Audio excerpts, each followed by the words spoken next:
Hello, welcome back to Making Sense of It All. This week we are talking social distancing because potentially in this country we are looking at our 2 metre rule being changed to our 1.5 metre rule or our 1 metre rule. Or basically it means that we're going to start to get a little bit closer.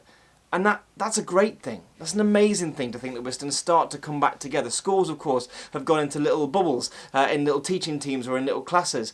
We're starting to have people round into our gardens and meeting in parks and, staying our distance and staying safe. But we're starting to get back to being together again. And it feels amazing. We should be grateful and thankful and joyful about that opportunity.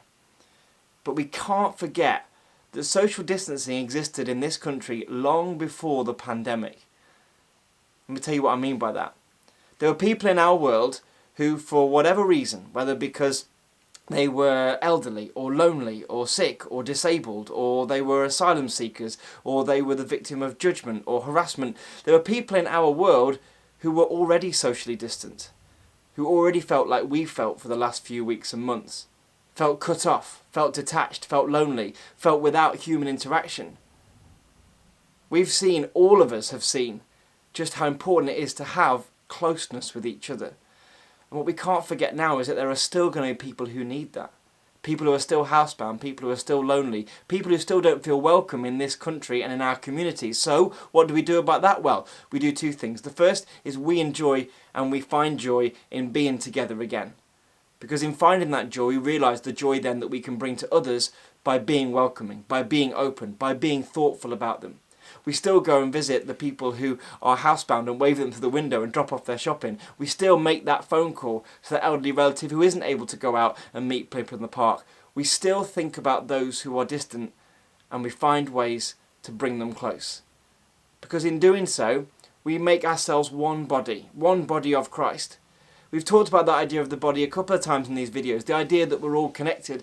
And I think we're all starting to feel connected in a completely different way because we've all had this massive shared experience which has hit all of us, no matter who we are, where we are. The thing is, when we come out of it, let's make sure we don't leave people behind. This year, when we went into lockdown, the government managed to essentially end homelessness and people sleeping on the streets. All the people who were sleeping rough were found accommodation and shelter. Amazing. It's incredible what we can do when we need to do it. I just pray and hope that we carry on doing it because we want to do it.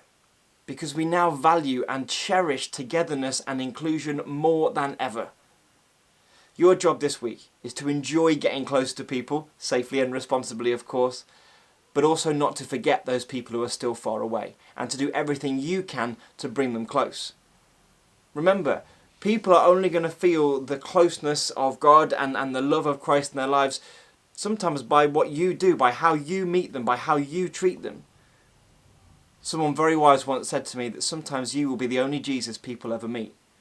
I know that sounds scary, it sounds like a massive responsibility to be Christ to others, but that is exactly what we must be. And Christ always went to those people who were left out, those people who were excluded, those people who were on the margins. He never bothered about those people who were popular and sorted and had lots of friends and stuff. He was with those people who needed it most. So that's our job, to continue to think about, to pray with, and to be with those people who need it most. So that as we start to become together and closer as a society, we don't bring back a social distance for those people who get left out. We'll see you soon.